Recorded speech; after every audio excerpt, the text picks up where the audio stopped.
need books, help, artificial legs, artificial eyes, whatever the hell they need. Do you understand that? Guys, well, what's the matter with a monument? He's a monument builder. He's sincere, but he's ignorant. Do you understand that? Yes. Yes. Any questions about that? No, that's a really good point. I have nothing I'm not against this. I'm just against it in a world where you have limited resources. Now, here's the city again. It's round, not because I like round cities. If you have a production plant that produces automobiles, this is called linear. The production lines run that way. All I want to do is make a center where the planning engineers for automotive transportation work. So this is a production line. This is a production line for trucks. This is a production line for Jeeps. All of these production lines come out of the central planning area, like this. Do you understand the drawing? They're not necessarily 8. There may be as many as needed. But this end of the factory is up off the ground, so's the rest of it. And the vehicle that picks up the finished products travels and picks up in 20 factories and delivers materials to the factories. Now, if you want to see anybody, go to the central planning. These are the guys that plan all the production lines. But if you build a factory in Detroit like this, then you build one over here, Toyota. You got another factory over here. Your trains have to go all over the place to pick up things. In the free enterprise system, these are all separate companies. Here we share ideas in production. Do you understand that? It's got to come out cheaper. It's got to provide more cars than this system. Now, another thing. This is so you'll have arguments to win over ordinary people. If you look at a railroad yard today, you'll see lots of tracks with hundreds of freight trains sitting there. And they hope next month orders will come in so those freight trains will be in use. We always have all our freight trains in use. There's no such thing as downtime because it's a co-op. Do you understand that? Yeah. If you don't do that, you'll always have trucks sitting in yards hoping that orders will go up next month. These are vehicles. They don't need to rest. Trains don't need to sleep for 3 nights in a row. So we have our factories going night and day. And you have a swing shift until it's automated. The reason for it night and day, you got a bunch of machines. If you turn it off at night, the machines don't need to rest.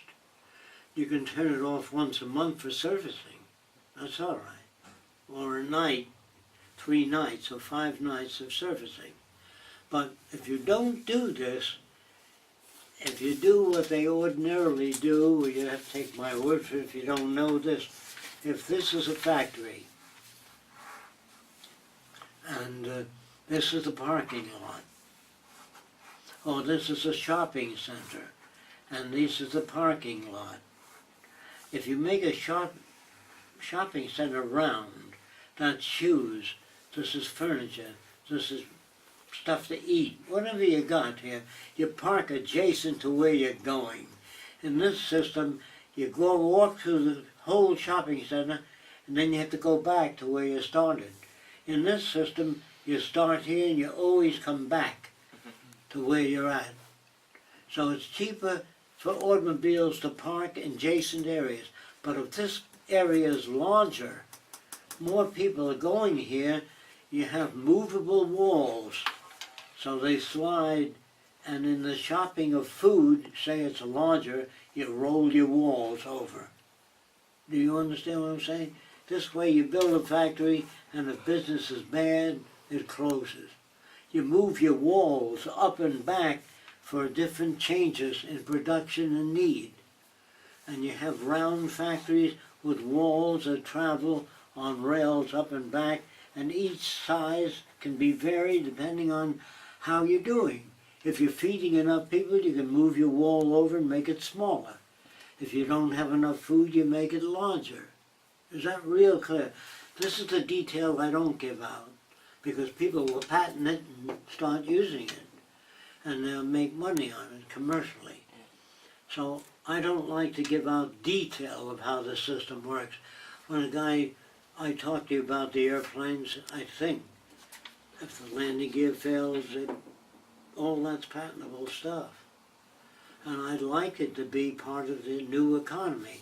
Now, if Detroit does this, in an automobile, Toyota will do the same thing. And then Toyota, if the Toyota does it, I think they can beat Detroit in a little more ingenuity. And so here, Detroit is up with a big factory that's automated, which they can't sell.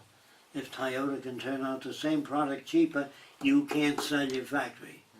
Do you understand Yes. that? If you have a factory that turns out refrigerators, and you have a factory that turns out, if you're 10 times as fast as this guy, you don't want to share it with this guy, because you want to maintain the competitive edge. So this guy can't sell his factory, but he borrowed money from banks to build in this sort of stuff. So the bank says, how long will it take you to amortize the cost of that? He says, 4 years, then I'll change my production. But you've got better production methods. And he can't afford to keep borrowing money from banks and updating his equipment. That's why the free enterprise can't keep up with things. But when it belongs to the public, what you really need instead of a production line is machines that can change their function to mass production, modify them, make them so they're flexible. Do you know what that means? If you don't know what it means, Less moving parts, more maneuverability you know to do what jigs and fixtures are in industry? No? Like they have tube bending equipment that'll bend pipes of different diameters. Yes. All right. So what you need is dies that can bend pipes any size so they can get smaller or larger instead of a fixed production system. That all machines of steel will be designed for maximum flexibility. Instead of people welding things together, which takes time and money, if you don't understand this drawing, this is a drawing of an I-beam. I'd like you to understand it.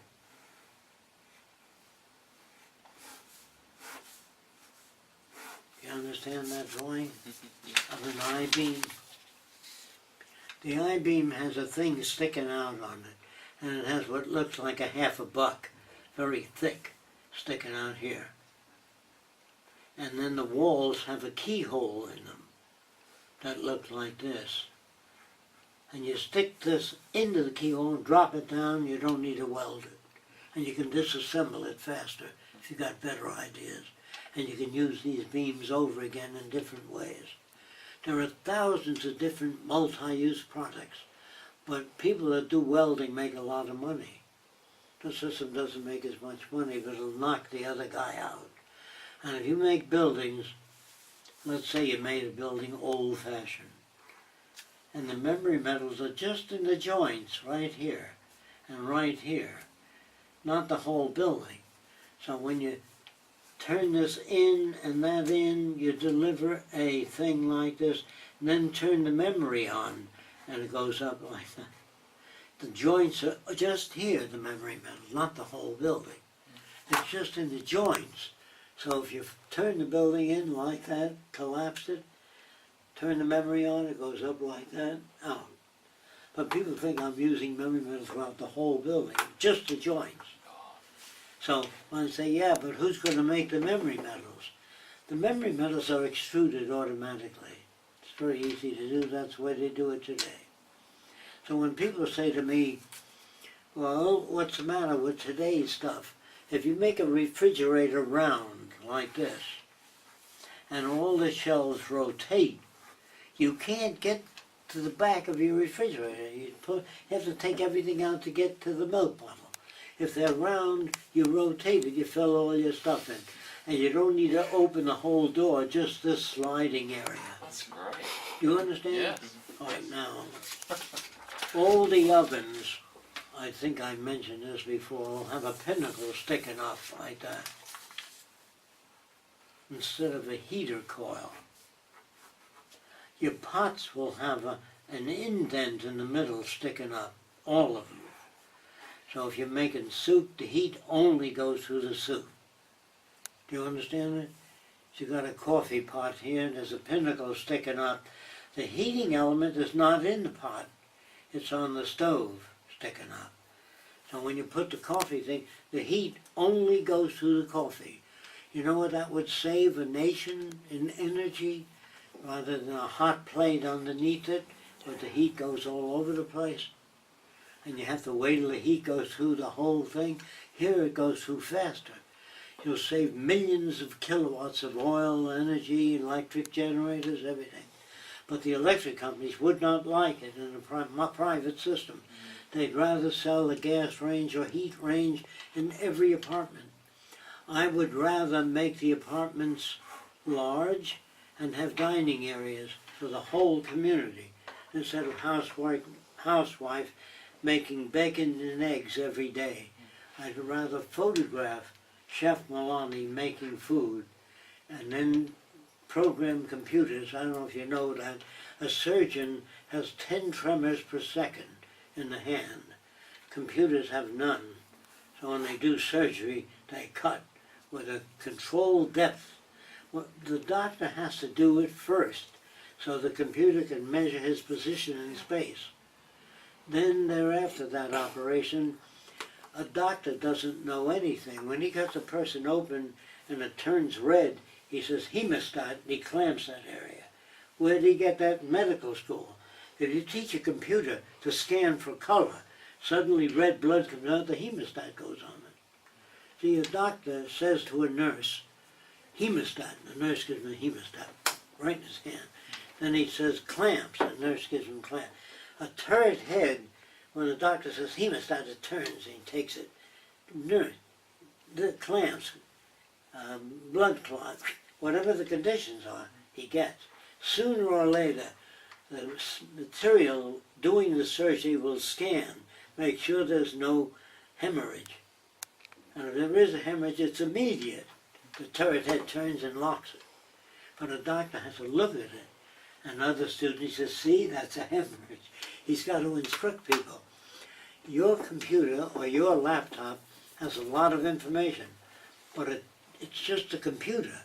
In the future, the computers will be connected to industrial processors. So the computer doesn't say things without altering the production process.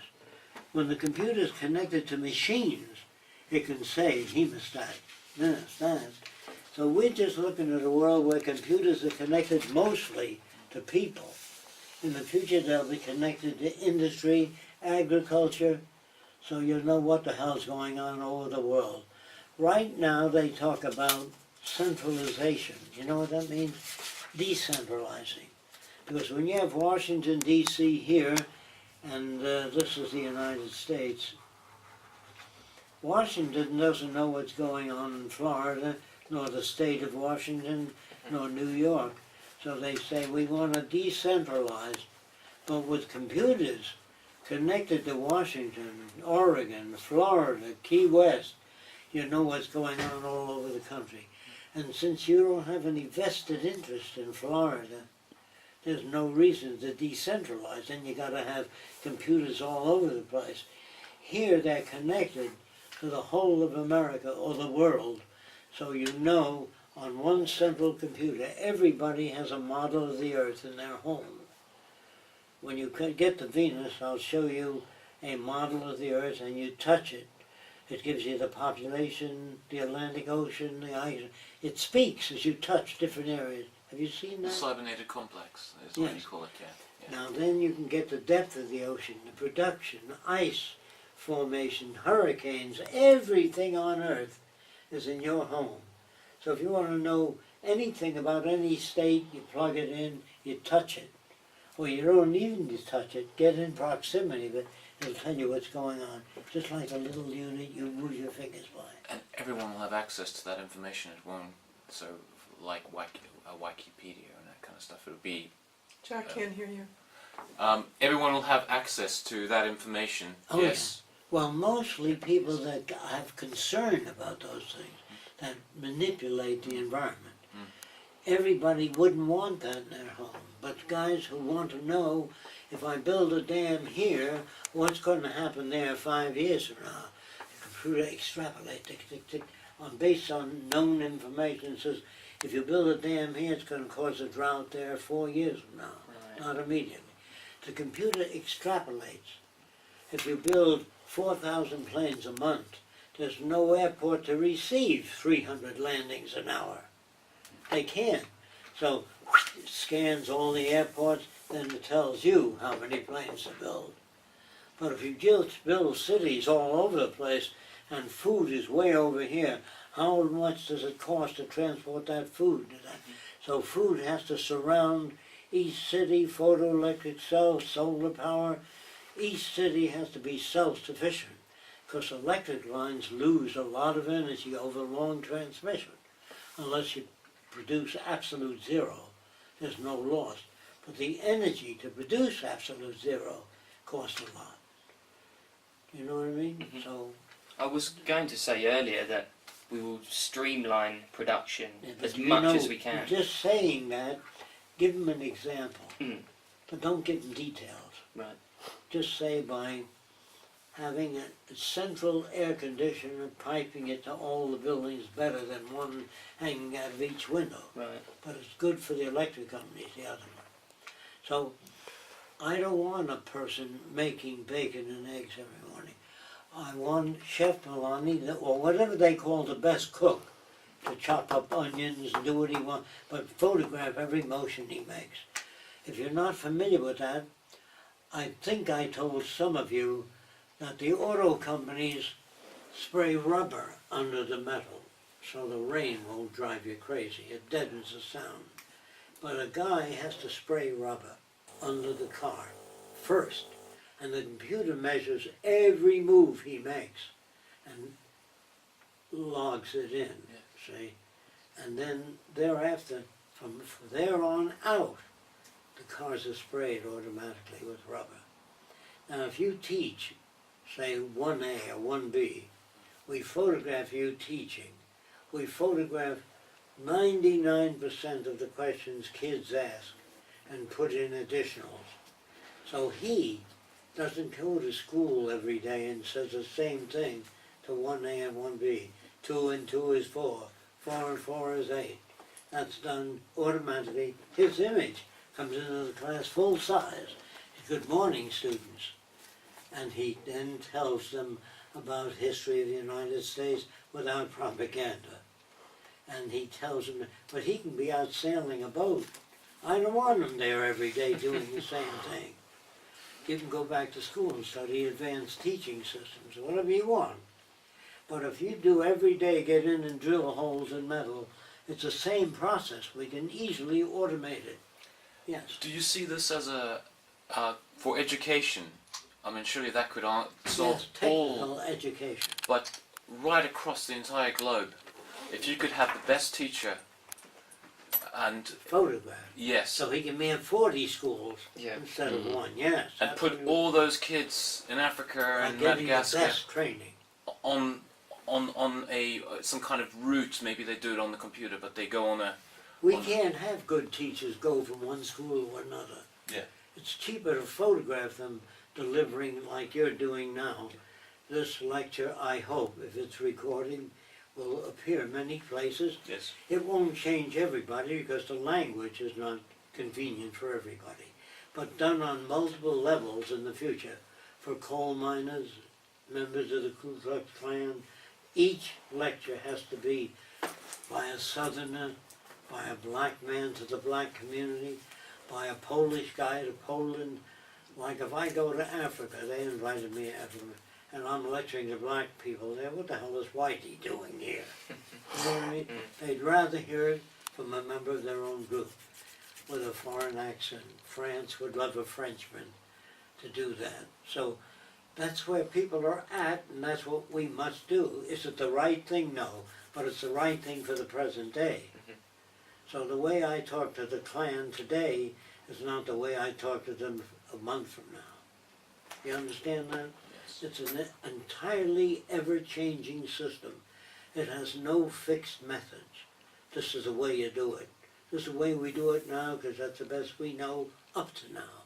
So don't ever talk of final frontiers or utopia or the best airplane or the best human arrangements. Humans will vary with the changing of the exterior. They will undergo change. And the change they undergo will be induced by the environment they live in. And like I said before, people will say, well, I like the future. If you took your grandmother to Miami Beach and she saw the girls with their butts hanging out, she's going to say, I don't like that. They've gone too far. And she's right where she's coming from, but not right for the new times. So you got to remember, it's not a question whether you will like the future. Are you educated to understand the future? So we hope to condition people to accept change, not get attached to New York City or old Paris with the Eiffel Tower. If you get attached to Greenwich Village, you know, it's charming with tables outside, you sit around over coffee and talk. You can become attached to anything, old cities, everything. We don't want people to be attached. We want to say, write to computer company and tell us what you want additionally.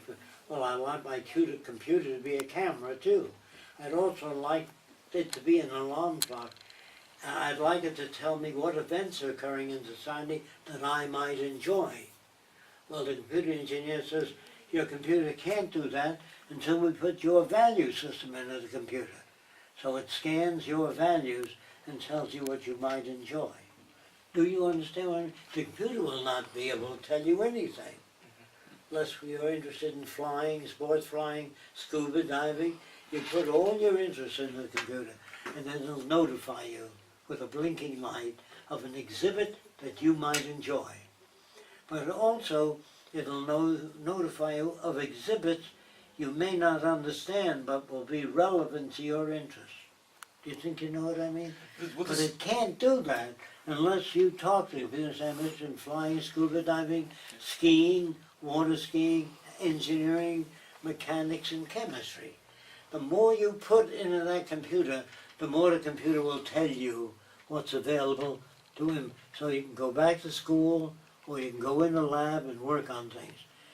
You don't, in other words, you submit ideas to the chemistry department. They say, if they say, we don't think it'll work, you have access to any lab to disprove them. Because what people say is not necessarily true. So you have access. Like I said before, if you want to build your own airplane, we put a gadget in that airplane so you can't fly over cities with it.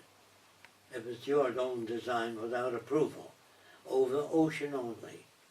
And if it's proven to be safe, then that gadget is taken out and it could be guided by satellite or flown by you. If you die of a heart attack, the plane is switched over to automatic and it lands at the nearest airport. We don't want to put people in passenger airliners that are only pilots. If they get a heart attack, the passengers all die. So we want to put 6 circuits in it on separate lines. If one fails, they always ask, what if the computer fails? They always picture one computer making decisions on everything. On an ocean liner, you have captains and you have people that can take over in case the captain dies. You have a lot of people. Then you have people trained to lower the lifeboats. You got all kinds of people on an ocean liner to handle contingencies that that ocean liner is subject to. Now, it doesn't handle media hitting it because the probability is 0. Do you know what I mean? Yeah. So when they keep saying who makes the decisions, just say no one, but we gather together information related to that problem. I think I mentioned this. When the ship is sinking, women and children first. We don't do that. We say, do you know anything about navigation? Get on the boat. Do you know how to catch fish in the open sea? Get on the boat, then women and children. Otherwise they'll all starve to death. Do you understand me? But we have little books that people go by, and we must verify that. Is that clear? Yes. Anything you don't understand? No. Okay, now, all the labs in the future have a bulletin board that's electronic, just like the airlines. Cincinnati at 4:15, have bulletin boards, and it says on the bulletin board, we've solved the problem of stroke. Now we can work on different brands of heart disease. Every lab will be blinking. When problems are solved, the next problem in line. Is that clear? Mhm. People don't want to know that you got a flat tire in your car. You want a machine in the car that keeps air in the tire and the blink when it needs servicing. So you drive your car to your house and your car will say, I'm going to service, and plug in. It's got its own plugs, 10 of them, plugs in, and the car analysis of what's wrong, the valves need grinding or whatever it is. You don't need a mechanic taking the car apart and say your valves need grinding. You know what fiber optics is? It's a bundle of glass fibers, and you put that crooked thing into a machine and you can see broken gears without taking it all apart. They have a gadget today, it's about this thick. They shove it up your ass, it goes into your intestines, and you can see the cancer, how spread it is, without cutting the guy open and looking. Fiber optics is used up through the nose, down the throat, into the lungs. So in the future, fiber optic and ultrasonic scanners. Instead of spraying plants with poison, we study the sound range of insects, way up to 80,000 cycles per second down. And then we study what insects are good for plants and how will that sound affect them. So we study the sound effects of insects, rodents that eat food, and we project that sound into the environment, so you don't need to spray poisons on plants. Malaria? Could you talk about malaria as well? Yes. I've heard you say something before. Malaria, 2 million people die every year in Africa of malaria. Now, so they spray the swamp with oil.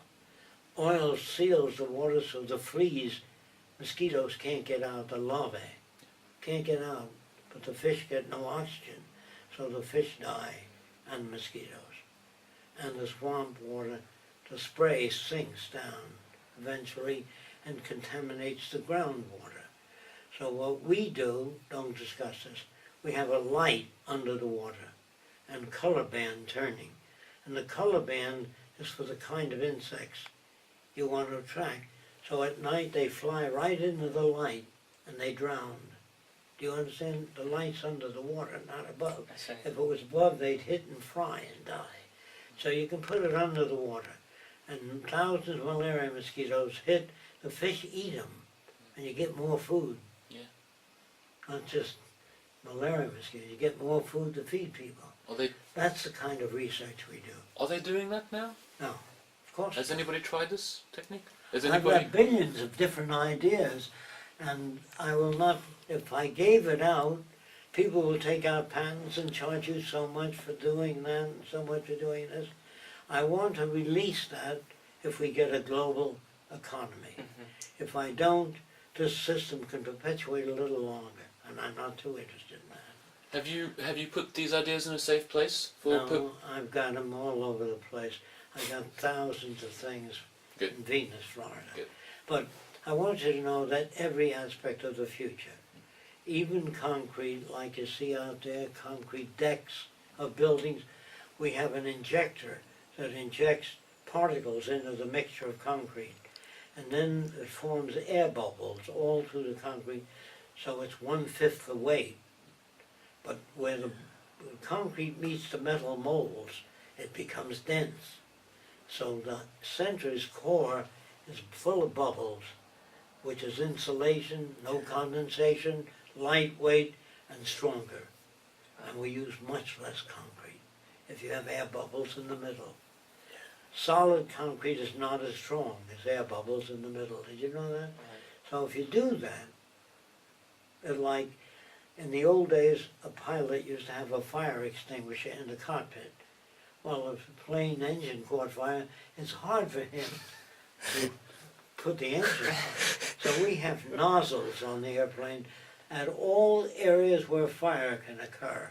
What you do is when fire occurs, the nozzle sprays. Do you understand that? Yeah. It's a thin pipe, you don't have a lot, on all areas of probable fire. That comes from studies of fire on aircraft. Could you talk more about decision making in the Venus Project? Because Yes. a lot of people find it hard Yeah. to understand. Okay. Who makes decisions? The question is, in what area? Agriculture, agronomists. Is that clear? Yeah. Is that clear? Yes. And or engineering and mass production engineers, or anybody else that has any ideas. Yeah. You don't need to be a production engineer. Yes.